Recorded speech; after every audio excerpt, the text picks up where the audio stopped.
What is happening there? That's the rest of the little accident. It's chocolate.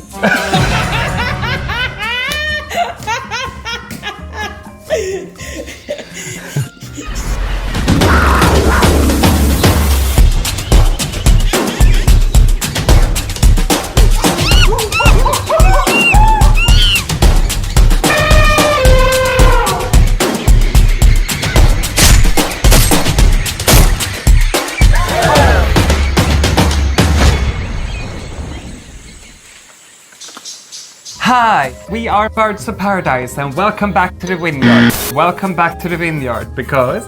More wine! Yes! We have finally gotten the new vintages from Katla Wines and we could not be more excited to try them today. Because who doesn't want to taste themselves?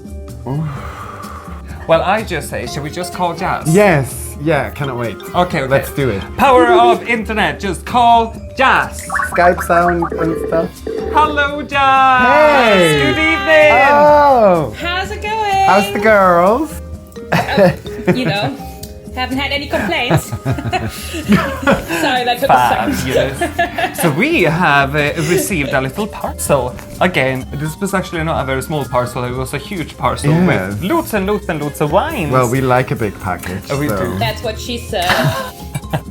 Jas, we have gotten your new wines and we would like to talk a little bit about them. And I don't know where we should start really. Should we start with you or should we start with me or should we start with both at the same time? When I do a tasting, I usually start with Cuckoo, then I go to Kiki, and then I go to Queendom.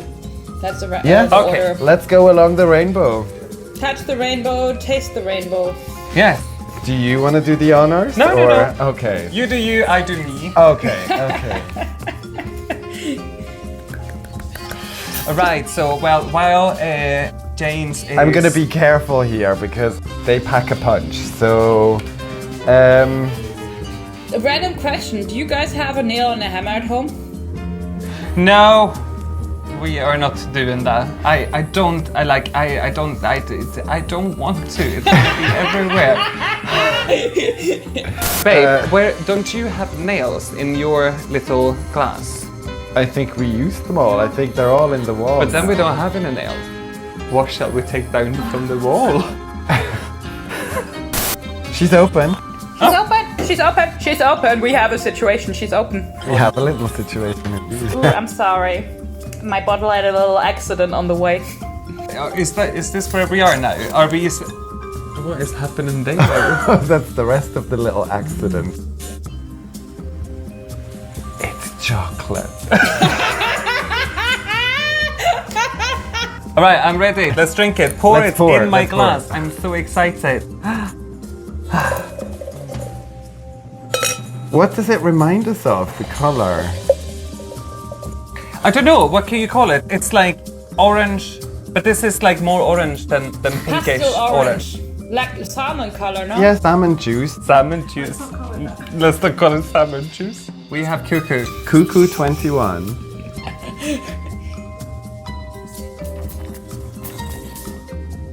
Ooh. It's Oh, so delicious. I love it. It's so delicious. All right, what notes do we find in this wine? Gooseberry and olive brine. That's kind of my... I want to have something citrusy in it, but do you? It's grapefruit. Yeah. Yeah. Because it does remind me a bit of Kiki last year. Yeah. Yes. It reminds me a lot of jalapenos and tropical stuff.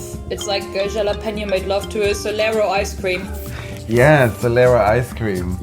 You know, like jalapeno poppers, when you cook them in oil and then they don't have the sharp taste anymore, but they get the sweeter taste. Did you just say jalapeno poppers? Yeah, jalapeno poppers. Like, no, like It has nothing to do with room odorizers. Okay. no leather cleaners either. No. Oh, I like those jalapeno poppers. Jalapeno jungle juice. Yeah. Jalapeno salmon juice. Fish tacos all the way. Like a fish taco. Well, these wines Yes, it's- definitely have it in them. Yes, it's so summery. It's so lovely. It's so I think it's. It's so fresh. Yeah. It's What can you tell us amazing. about Cuckoo? How did she differ from last year's Cuckoo? Well, she differs very much and not at all in a way. It's a entirely different blend because I couldn't get the same grape varieties than Cuckoo the year before. We've got Cabernet Blanc and Kerner this year. So Cabernet Blanc is the super green part of this, and then you've got the Kerner, which is traditionally used in Germany for sweet mass-produced wine. I made it dry though and macerated, and Kerner brings basically the more tropical part about it. The Solero ice cream part is from the Kerner. And 2021 was basically a really awful year in Germany or in Europe as a viticultural year. It was a year where we could not just see that climate change is going to happen. It was already the result out of climate change that happened last year. And so I could not do the same blend because Gewürztraminer was a big part of the blend from 2020. And in France, they had a massive frost. It was nearly 80% of the viticultural areas that suffered from frost. And so buying grapes from France didn't feel ethical for me, and no one really would sell anyway. So this makes Cuckoo very different from the year before. But I think the core of Cuckoo is being a weird-ass wine, and I think she still has that weird-ass core, basically. She's an odd one, and I love her for it, and she's supposed to be a little bit strange and not the... Can we call her mysterious? I think there is quite a lot of mystique to it. I think so too. I think she definitely is mysterious because people always go like Cabernet Blanc, what? And Kerner, what? How do you spell that? So that's already mysterious on their own, like these grape varieties that no one has ever heard of. Oh, actually also, I always forget to mention this, but Cuckoo has a small teacup of Regent in it as well. Oh yeah. And I just added that in to fuck around with the color a little bit more. Because people always have this expectation of a wine when they visually see it, and then they already make a certain judgment about a wine. Yeah. So I think it's fun to do color games. Yeah, no, I think it's fantastic. I think it's so good. Right, shall we open Kiki as well then? Right. What happened actually so to the hammer? So she's accelerating on her own.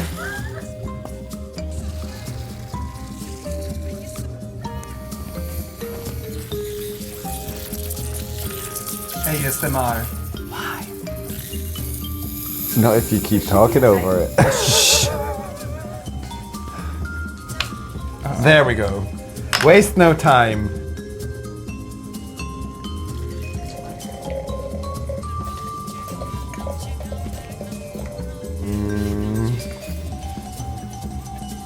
Right.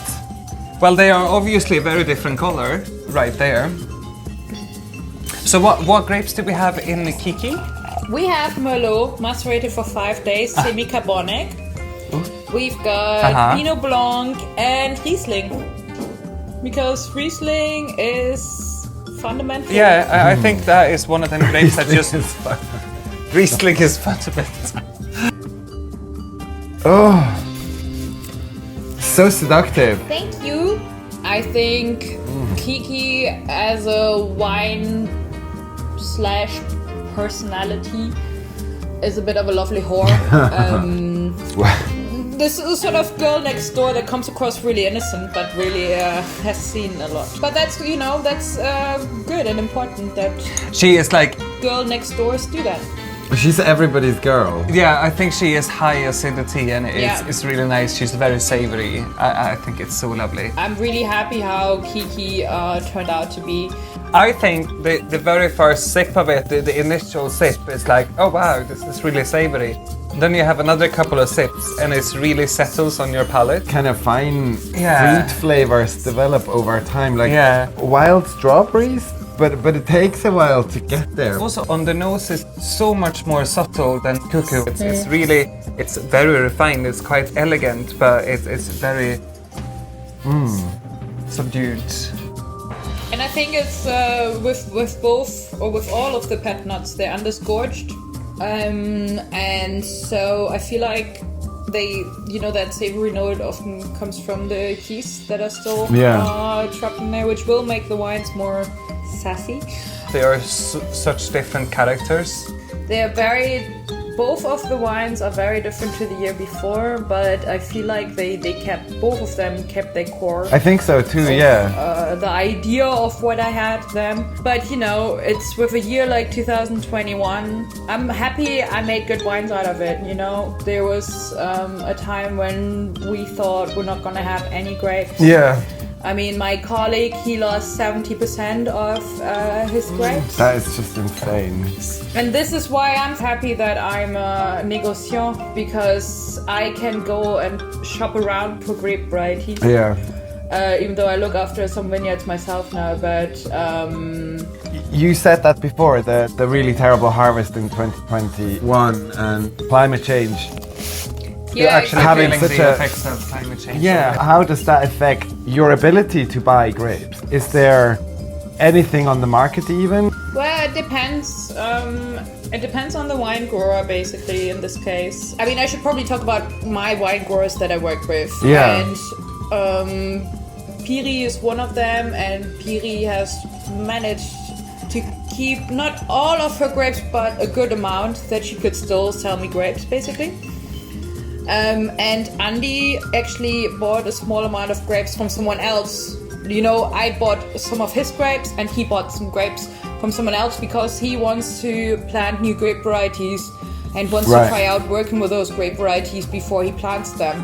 So in that context, that works really neat for both of us. And I love working with shit grape varieties traditionally because people don't want them. Prices for those grape varieties are lower, even though I pay more than the average market price would demand for, basically. Because I think it's just like a fair thing to do with your friends and with people who work really hard a year around. So you do pay extra for your grapes? Yes, but it depends on the region, because what I pay in one region is good and in another region is shit. Like Mosel is really expensive, and this is also why a lot of my grapes don't come from Mosel, as much as I love it. But the guys deserve a really good price for their grapes, because the steep slopes are so much more work and they're more handwork, or like 100% handwork. So if you buy from Mosel, you should pay a good price for it, because it is just harder.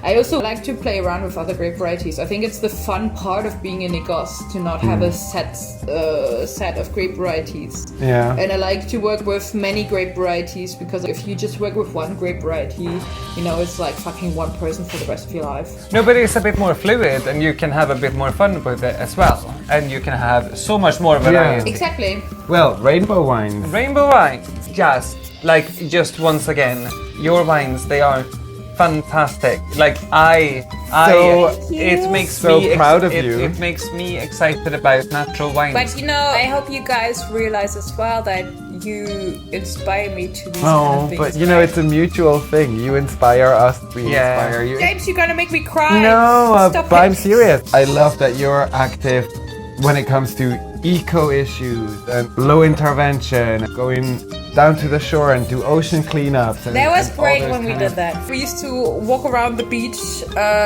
in Edinburgh, in Granton, where I used to live, and we used to do beach cleanups. And it was not just you collected friends. But I just cannot be asked to do it alone, so I just get some people involved, so everyone's more motivated. But that's the thing, you have this magical energy of bringing people together, even if it's not in person, like your ability to bring people together even from the distance. And you know, Cuckoo connects, but like you connect them because you're making Cuckoo. Jas? Can you hear Jas? No. No, she disappeared. Jas? Jas? I think we lost her. Well, this has been a very interesting evening, and we have touched on a lot of important subjects, and we are so forever grateful to you, Jas, for supporting us in our drag journey. It's just been such a fantastic adventure to be on this journey with Jas. An honor. Such an honor to meet all those lovely people along the way. One in particular is actually featured on this bottle, which we are going to be talking about in our next episode. I cannot wait to try her. New addition to the family. Yes. Miss Camomile from France, and you're gonna find out all about it in the next episode, so stay tuned and we'll see you next time. We'll see you next time. Until then, drink more wine. Make sure it's natural. Yes. Do you spit or do you swallow? I gargle. At the wine fair only. Oh. Of course. Oh, is that what we were talking about? Oh, at the wine fair. At the wine fair. I'm still filming. I can barely hear you.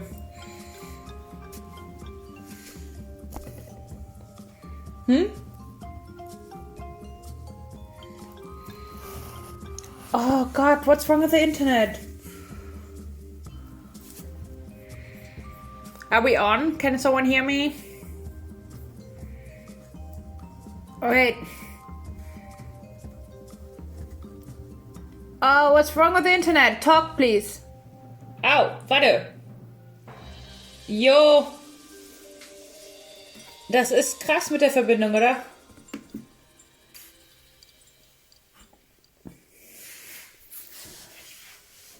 Hello.